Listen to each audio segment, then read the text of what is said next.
नमस्कार दोस्तों, चलिए जानते हैं उत्तर प्रदेश की हर जिला हर क्षेत्र की फटाफट 50 बड़ी खबरों को सिर्फ 10 मिनटों में। लेकिन उससे पहले आप वीडियो कहां से देख रहे हैं कमेंट में जरूर बताएं। उत्तर प्रदेश में बाल श्रमिक विद्या योजना का विस्तार किया गया है, जिसके तहत कामकाजी बच्चों को शिक्षा से जोड़ने और उनका पुनर्वास सुनिश्चित करने पर विशेष ध्यान दिया जा रहा है। योजना के अंतर्गत बच्चों को आर्थिक सहायता, स्कूली सुविधाएं और कौशल प्रशिक्षण उपलब्ध कराया जाएगा, ताकि वे बेहतर भविष्य की ओर बढ़ सकें और बाल श्रम की समस्या को कम किया जा सके। उत्तर प्रदेश में करीब 7,500 गो आश्रय स्थलों को ऑर्गेनिक फर्टिलाइजर सेंटर के रूप में विकसित करने की तैयारी की जा रही है। इस पहल से गोबर आधारित जैविक खाद उत्पादन को बढ़ावा मिलेगा और किसानों को प्राकृतिक खेती में सहायता मिलेगी। साथ ही ग्रामीण क्षेत्रों में रोजगार के नए अवसर पैदा होंगे, जिससे ग्रामीण अर्थव्यवस्था को मजबूती मिलने की उम्मीद है। उत्तर प्रदेश में किसानों की सुविधा के लिए 827 नए एग्री जंक्शन सेंटर खोले जाएंगे। इन केंद्रों पर किसानों को बीज, खाद, कृषि उपकरण, तकनीकी सलाह और खेती से जुड़ी अन्य जरूरी सेवाएं एक ही स्थान पर उपलब्ध कराई जाएंगी। सरकार का उद्देश्य आधुनिक कृषि को बढ़ावा देना, किसानों की लागत कम करना और ग्रामीण क्षेत्रों में रोजगार के नए अवसर पैदा करना है। उत्तर प्रदेश में रूफटॉप सोलर इंस्टॉलेशन को लेकर बड़ी उपलब्धि सामने आई है। देश भर के टॉप 10 शहरों की सूची में यूपी के 2 शहरों ने जगह बनाई है। राजधानी लखनऊ पहले स्थान पर रहा, जबकि वाराणसी ने 10वां स्थान हासिल किया। इससे प्रदेश में स्वच्छ ऊर्जा को बढ़ावा मिलने के साथ बिजली बचत और पर्यावरण संरक्षण की दिशा में तेजी से प्रगति हो रही है।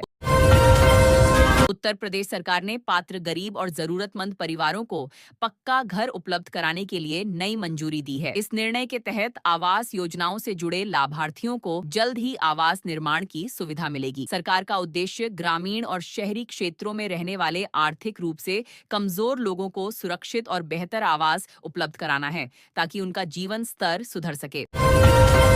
वाराणसी में दाल मंडी चौड़ीकरण परियोजना के तहत मंगलवार को 17 नए भवनों को ध्वस्त किया गया। प्रशासन के अनुसार अब तक करीब 60% कार्रवाई पूरी हो चुकी है और 31 मई तक अभियान पूरा करने का लक्ष्य रखा गया है। इस परियोजना के पूरा होने से क्षेत्र में यातायात व्यवस्था बेहतर होगी और लोगों को जाम की समस्या से राहत मिलने की उम्मीद है।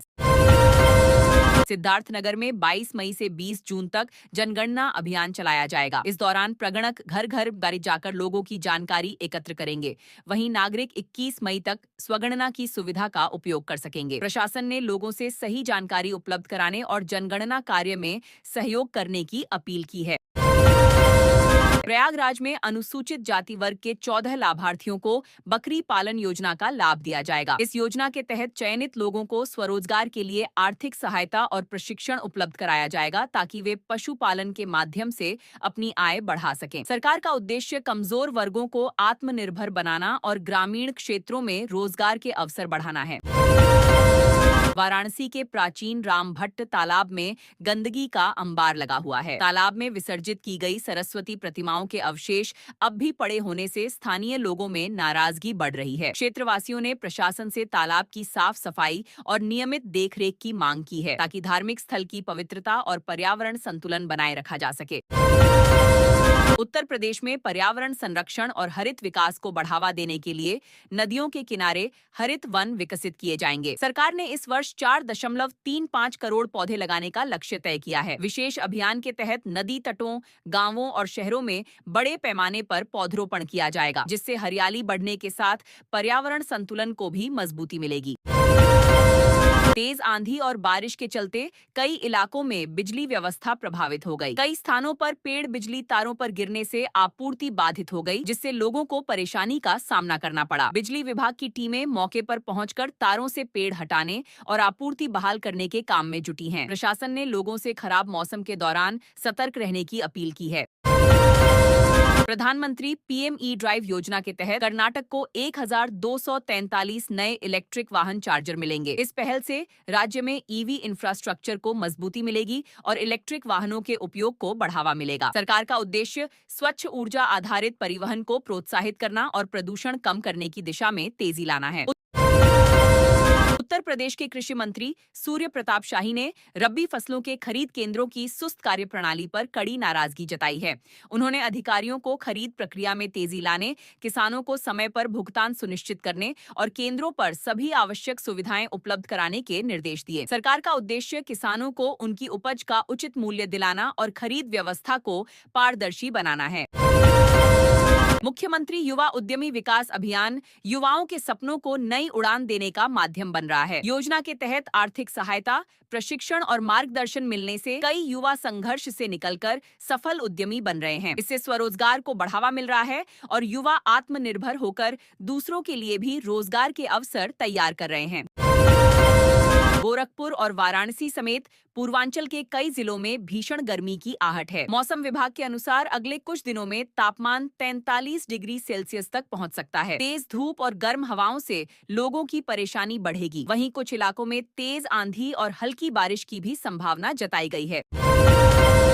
उत्तर प्रदेश सरकार पारंपरिक उद्योगों को नई दिशा देने के लिए लगातार प्रयास कर रही है। योगी सरकार की योजनाओं के तहत हस्तशिल्प, हथकरघा, पीतल, लकड़ी कारीगरी और अन्य पारंपरिक कारोबारों को आधुनिक तकनीक, वित्तीय सहायता और बाजार उपलब्ध कराया जा रहा है। इससे स्थानीय कारीगरों और छोटे उद्यमियों को रोजगार के नए अवसर मिल रहे हैं तथा प्रदेश की पारंपरिक पहचान को भी मजबूती मिल रही है।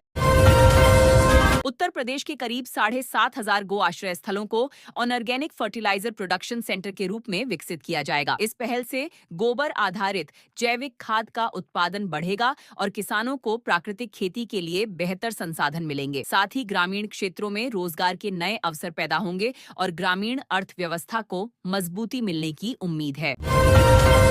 प्रधानमंत्री नरेंद्र मोदी की अपील के बाद मुख्यमंत्री योगी आदित्यनाथ ने बड़ा फैसला लेते हुए मंत्रियों के काफिलों में वाहनों की संख्या कम करने के निर्देश दिए हैं। साथ ही सरकारी कार्यालयों में आवश्यकता अनुसार वर्क फ्रॉम होम को बढ़ावा देने पर जोर दिया गया है। सरकार का उद्देश्य संसाधनों की बचत, यातायात दबाव कम करना और प्रशासनिक कार्यों को अधिक प्रभावी बनाना है। उत्तर प्रदेश में 7,500 गो आश्रय स्थलों को ऑर्गेनिक फर्टिलाइजर प्रोडक्शन सेंटर के रूप में विकसित करने की योजना पर तेजी से काम किया जा रहा है। इस पहल से जैविक खाद उत्पादन को बढ़ावा मिलेगा, किसानों को प्राकृतिक खेती में मदद मिलेगी और ग्रामीण क्षेत्रों में रोजगार के नए अवसर पैदा होंगे। सरकार का लक्ष्य ग्रामीण अर्थव्यवस्था को मजबूत बनाने के साथ पर्यावरण संरक्षण को भी बढ़ावा देना है।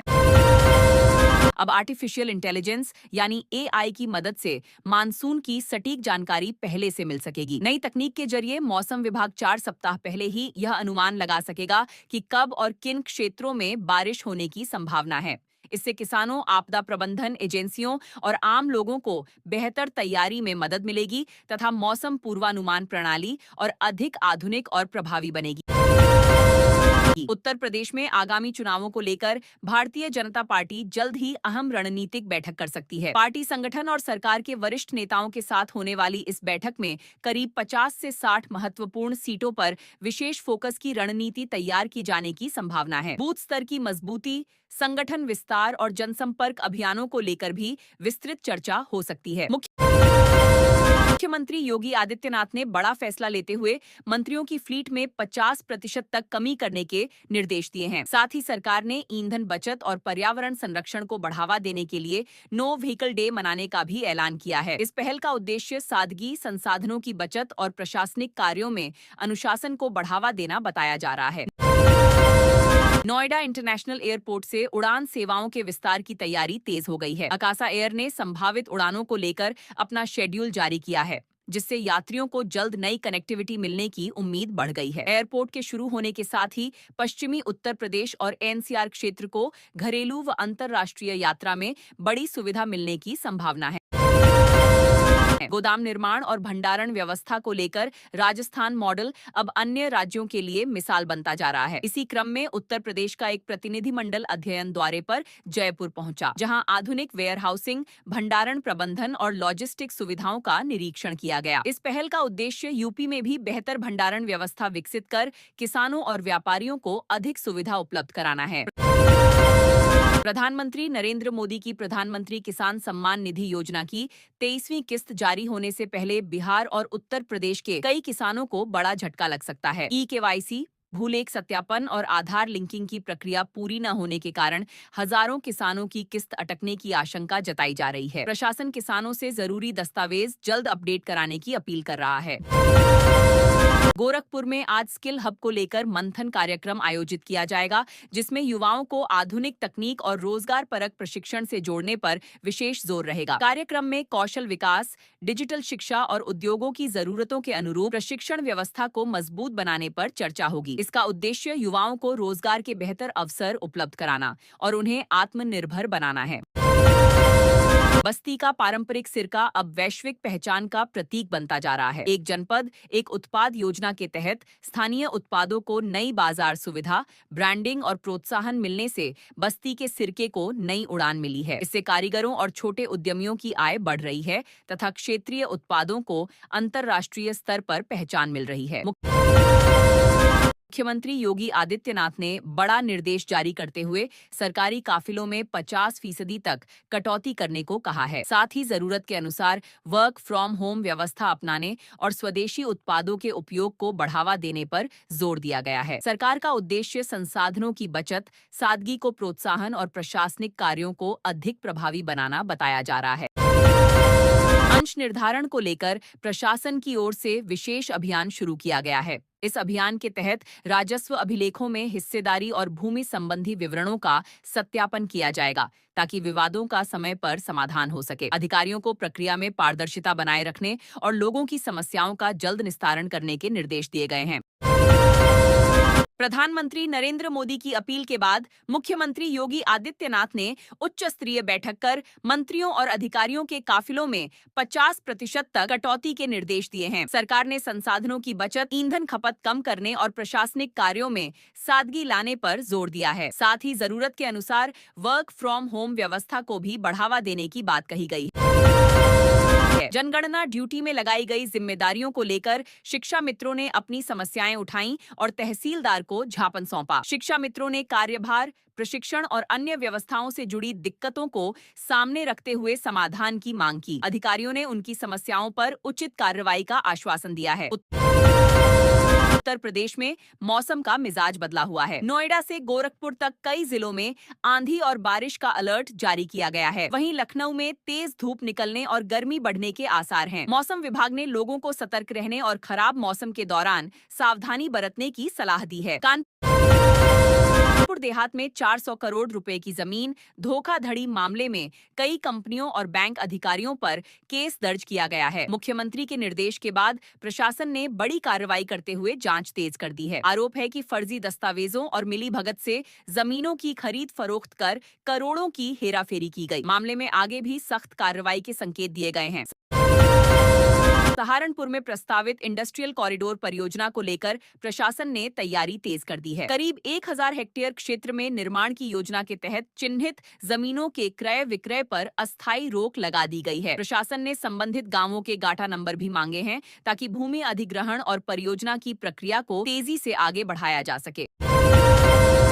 नरेंद्र मोदी की अपील के बाद योगी आदित्यनाथ ने बड़ा फैसला लेते हुए वीआईपी काफिलों में 50% तक कटौती के निर्देश दिए हैं। उत्तर प्रदेश में अब नो व्हीकल डे लागू करने की तैयारी भी शुरू हो गई है। सरकार का उद्देश्य ईंधन बचत, प्रदूषण नियंत्रण और पर्यावरण संरक्षण को बढ़ावा देना है। उत्तर प्रदेश में स्मार्ट मीटर उपभोक्ताओं को जल्द एक और राहत मिल सकती है। ऊर्जा विभाग की 18 मई को होने वाली बैठक के एजेंडे में स्मार्ट मीटर से जुड़ी वसूली और उपभोक्ता शिकायतों का मुद्दा भी शामिल किया गया है। माना जा रहा है कि बिलिंग और भुगतान व्यवस्था को लेकर नए फैसले लिए जा सकते हैं, जिससे लाखों उपभोक्ताओं को राहत मिलने की उम्मीद है। गढ़मुक्तेश्वर में सहायक चकबंदी अधिकारी को रिश्वत लेते हुए एंटी करप्शन टीम ने रंगे हाथ गिरफ्तार किया है। आरोपी अधिकारी पर काम कराने के बदले रिश्वत मांगने का आरोप था। शिकायत मिलने के बाद टीम ने जाल बिछाकर कार्रवाई की और अधिकारी को रकम लेते समय दबोच लिया। मामले में आगे की कानूनी कार्रवाई जारी है। उत्तर प्रदेश में डिजिटल स्वास्थ्य सेवाओं का तेजी से विस्तार हो रहा है। गांवों में टेलीमेडिसिन और ऑनलाइन परामर्श सुविधाओं के जरिए मरीज अब घर के पास ही डॉक्टरों से इलाज और सलाह प्राप्त कर रहे हैं। इससे ग्रामीण क्षेत्रों में स्वास्थ्य सुविधाओं की पहुंच मजबूत हुई है और लोगों को शहरों के अस्पतालों पर निर्भरता कम करनी पड़ रही है। सरकार इस व्यवस्था को और बेहतर बनाने की दिशा में काम कर रही है। उत्तर प्रदेश में एक्सप्रेसवे नेटवर्क के विस्तार ने औद्योगिक विकास और निवेश को नई गति दी है। बेहतर सड़क कनेक्टिविटी के कारण उद्योगों को परिवहन में आसानी मिल रही है, जिससे व्यापारिक गतिविधियां बढ़ी हैं। नए औद्योगिक कॉरिडोर और लॉजिस्टिक सुविधाओं के चलते प्रदेश देश के प्रमुख निवेश केंद्रों में तेजी से उभर रहा है। इससे रोजगार के अवसर भी लगातार बढ़ते दिखाई दे रहे हैं। योगी आदित्यनाथ सरकार ग्रामीण युवाओं को रोजगार से जोड़ने के लिए स्किल ट्रेनिंग कार्यक्रमों पर विशेष जोर दे रही है। विभिन्न प्रशिक्षण केंद्रों में युवाओं को तकनीकी और व्यावसायिक कौशल सिखाए जा रहे हैं, ताकि वे स्वरोजगार और निजी क्षेत्र में बेहतर अवसर प्राप्त कर सकें।